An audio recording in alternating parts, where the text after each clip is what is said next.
الحمد للہ رب العالمین۔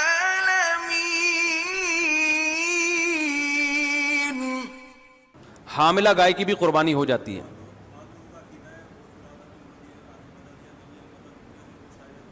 نہیں ایسے نعرے لگانا۔ حاملہ گائے کی بھی، لیکن نہ کریں، حاملہ کو دوسری کر لیں، اچھا ہے۔ ایک صاحب کہنے لگے اس بیچاری کا کیا قصور ہے، اس معصوم بچے کا؟ تو میں کہتا ہوں کہ اس گائے کا کیا قصور تھا جس کو ذبح کر رہے ہو؟ اس نے کون سا کوئی گناہ کیے ہیں بہت سارے جو کاٹ رہے ہو آپ اس کو؟ تو حاملہ کو نہ کریں، لیکن اگر ہو گئی ہے تو قربانی ہو جائے گی۔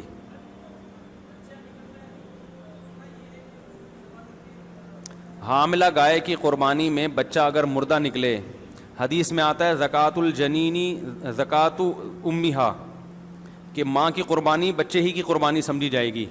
اس بیس پہ بعض فقہا کا مذہب یہ ہے کہ بچے کی ماں کو اگر ذبح کر دیا، بچہ اگر مردہ پیدا ہوا ہے تو اس کو ذبح کرنا ضروری نہیں ہے، کھا سکتے ہیں۔ امام حنیفہ کا مذہب یہ ہے کہ بچہ مردہ ہے تو اس کو نہیں کھا سکتے، زندہ ہے تو ذبح کر کے کھانا پڑے گا آپ کو، اس کو ذبح کیے بغیر بچے کو نہیں کھا سکتے۔ ان کی دلیل قرآن ہے، کیونکہ قرآن میں جگہ جگہ مردار کو اللہ نے حرام قرار دیا ہے۔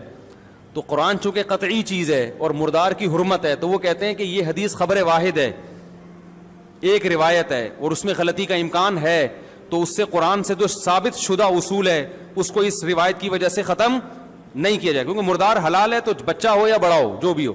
اور اس حدیث میں یہ واضح بھی نہیں ہے، اس کا دوسرا مطلب بھی نکل سکتا ہے، کیونکہ حرف تشبیہ محذوف ہو سکتا ہے کہ زکوٰۃ الجنینی کا زکوٰۃ امی، عربی میں حرف تشبیہ کو حذف کر دیا جاتا ہے بہت جگہ کہ بچے کی کو ذبح کرنا ایسے ہی ہے جیسے ماں کو ذبح کرنا، یعنی اس کا طریقہ بھی وہی ہے جیسے ماں کو ذبح کرنے کا طریقہ۔ تو اس میں یہ اگرچہ بعید ہے لیکن احتمال ہے، تو وہ ان کا اصول ہے کہ وہ خبر واحد جو ظنی ہوتی ہے اس کی وجہ سے جو متواتر اور قطعی چیز ہے اس کو نہیں چھوڑتے وہ، کیونکہ مردار کی حرمت ہے نا، تو وہ کہتے ہیں بچہ مرا ہوا پیدا ہو گیا تو نہیں کھا سکتے،